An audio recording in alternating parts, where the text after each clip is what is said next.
പച്ചരി കൊണ്ട് എളുപ്പത്തിൽ ഉണ്ടാക്കാൻ പറ്റുന്ന ഒരു വെറൈറ്റി ചായ പലഹാരമാണ് നമ്മൾ ഇന്ന് ഉണ്ടാക്കുക. കാണുമ്പോൾ നമ്മുടെ നെയ്യപ്പം പോലെയൊക്കെ ഉണ്ടെങ്കിലും ഇത് നെയ്യപ്പല്ല കേട്ടോ. നല്ല ടേസ്റ്റി ആയിട്ടുള്ള നമുക്ക് 2-3 ദിവസമെല്ലാം സ്റ്റോർ ചെയ്ത് വെക്കാൻ പറ്റുന്ന ഒരു പലഹാരമാണ്. അപ്പൊ ഇത് നമ്മൾ നേരത്തെ പറഞ്ഞ പോലെ തന്നെ പച്ചരി വെച്ചിട്ടാണ് ഉണ്ടാക്കുന്നത്. 1 കപ്പ് പച്ചരിയാണ് ഞാൻ എടുത്തത്. അപ്പൊ ആദ്യം നമുക്കിതൊന്ന് കുതിർത്ത് വെക്കാം. അപ്പൊ അതിന് വേണ്ടിയിട്ട് നമ്മളിത് പാത്രത്തിലേക്ക് ഇട്ടതിന് ശേഷം ആവശ്യത്തിനുള്ള വെള്ളം ഒഴിച്ചിട്ട് ഒരു 4 മണിക്കൂറെങ്കിലും ഇത് റെസ്റ്റ് ചെയ്യാൻ വേണ്ടിയിട്ട് വെക്കണം. അപ്പൊ 4 മണിക്കൂറെല്ലാം കഴിഞ്ഞാൽ ഇത് നല്ലപോലെ വാഷ് ചെയ്തെടുത്തിട്ട് ഇതിന്റെ വെള്ളമെല്ലാം മാറ്റിയതിന് ശേഷം അത് നമുക്ക് മിക്സിന്റെ ജാറിലേക്ക് ഇട്ട് കൊടുക്കാം. അപ്പൊ ഇത് നല്ലപോലെ കുതിർന്ന് വന്നിട്ടുണ്ട്. ഇനിയിപ്പോ ഇതിന്റെ വെള്ളമെല്ലാം മാറ്റിയിട്ട് ഞാനിതാ മിക്സിന്റെ ജാറിലേക്ക് ഇട്ട് കൊടുത്തിട്ടുണ്ട്. ഇനി നമുക്ക് ഇതിലേക്ക് 1/2 കപ്പ് ഷുഗർ ചേർത്ത് കൊടുക്കാം. ഇനിയിപ്പോ നല്ലൊരു ഫ്ലേവർ കിട്ടാൻ വേണ്ടിയിട്ട് ഒരു 4 ഏലക്കായും കൂടി ഇതിന്റെ കൂടെ തന്നെ ചേർത്ത് കൊടുക്കുന്നുണ്ട്. ഇനി കുറച്ച് വെള്ളം ഒഴിച്ചിട്ട് ഇത് നല്ലപോലെ അരച്ചെടുത്തിട്ട് നമുക്ക് പാത്രത്തിലേക്ക് മാറ്റാം. വെള്ളം ഒഴിക്കുമ്പോൾ ഒരുപാട് കൂടിപ്പോകരുത്, കുറച്ച് മാത്രം ഒഴിച്ചു കൊടുത്താൽ മതി. നമ്മൾ ഈ സമയം വരെ ഉപ്പ് ചേർത്ത് കൊടുത്തിട്ടില്ല, അതുകൊണ്ട് ഞാനൊരു 1/4 ടീസ്പൂൺ ഉപ്പ് ഇതിലേക്ക് ഇട്ട് കൊടുത്തിട്ടുണ്ട്. മധുരം ഒന്ന് ബാലൻസ് ചെയ്യാൻ വേണ്ടിയിട്ടാണ് കേട്ടോ. ഇനിയിപ്പോ നമുക്ക് ഇതിലേക്ക് ഒരു 1/4 കപ്പ് മൈദയും കൂടി ആഡ് ചെയ്ത് കൊടുക്കാം. എന്നിട്ട് ഇത് നല്ലപോലെ മിക്സ് ആക്കിയിട്ട് എടുക്കാം.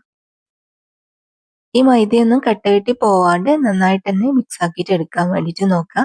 അപ്പൊ ഇതാ ഞാൻ നന്നായിട്ട് മിക്സ് ആക്കി എടുത്തിട്ടുണ്ട്. ഏകദേശം ഈ ഒരു കൺസിസ്റ്റൻസിയിലാണ് കേട്ടോ നമ്മൾ കലക്കിയെടുക്കേണ്ടത്.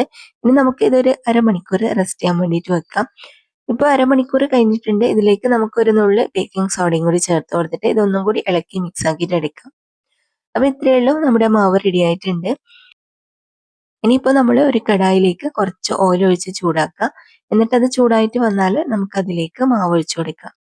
ഓരോ തവി ഫുള്ളായിട്ട് മാവ് ഇതിലേക്ക് ഒഴിച്ചു കൊടുക്കുന്നുണ്ട് കേട്ടോ. നിങ്ങൾക്ക് വേണമെങ്കിൽ ചെറുതായിട്ട് ഉണ്ടാക്കാം. ഞാനിപ്പോ ഓരോ തവി മാവാണ് ഇതിലേക്ക് ഒഴിച്ചു കൊടുക്കുന്നത്. അപ്പോൾ നമ്മൾ ഫസ്റ്റ് ഒഴിക്കുമ്പോൾ ഹൈ ഫ്ലെയിമിൽ തന്നെ വെച്ച് കൊടുത്താൽ മതി.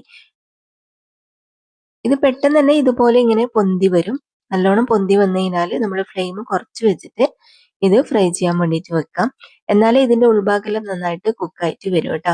ഇത് 2 സൈഡും ഇതുപോലെ നമ്മൾ ഫ്രൈ ആക്കിയിട്ട് എടുക്കാം. ഇനിയിപ്പോ നമുക്ക് ഇതുപോലെ തന്നെ ബാക്കിയുള്ളതും കൂടി ഫ്രൈ ചെയ്തെടുക്കാം. അപ്പൊ ഞാൻ നേരത്തെ പറഞ്ഞ പോലെ തന്നെ നിങ്ങൾക്ക് വേണമെങ്കിൽ കുട്ടി ഉണ്ടാക്കാം, അല്ലെങ്കിൽ നെയ്യപ്പത്തിന്റെ ഈ ഒരു സൈസിൽ വേണമെങ്കിൽ അങ്ങനെയും ഉണ്ടാക്കാം. അപ്പൊ നമ്മൾ എല്ലെണ്ണം ഇതേപോലെ ഫ്രൈ ചെയ്തിട്ടെടുക്കാം. അപ്പൊ ഇത് പൊന്തി വന്നു കഴിഞ്ഞാൽ ലോ ഫ്ലെയിമിൽ ആക്കാൻ വേണ്ടിയിട്ട് മറന്നു പോകരുത്. എന്നാലേ ഇതിന്റെ ഉൾഭാഗം നല്ലപോലെ കുക്കായിട്ട് വരുള്ളൂ. അപ്പൊ നമ്മുടെ എല്ലാ പലഹാരവും റെഡി ആയിട്ടുണ്ട്. അപ്പൊ ഒരു കപ്പ് പച്ചരി വെച്ചിട്ട് ഞാൻ 6 അപ്പമാണ് കേട്ടോ ഉണ്ടാക്കിയത്. അപ്പൊ ഞാനിത് കട്ട് ചെയ്തിട്ട് ഇതിന്റെ ഉൾഭാഗം കൂടി കാണിച്ചു തരാം. അപ്പോൾ വൈകുന്നേരം നമുക്ക് പെട്ടെന്ന് ഒരു ചായക്കടി വേണമെന്നുണ്ടെങ്കിലെല്ലാം വേഗത്തിൽ ഉണ്ടാക്കാൻ പറ്റുന്ന നല്ലൊരു റെസിപ്പിയാണ്. അപ്പൊ എല്ലാവരും ട്രൈ ചെയ്തിട്ട് ഫീഡ്ബാക്ക് അറിയിക്കുക.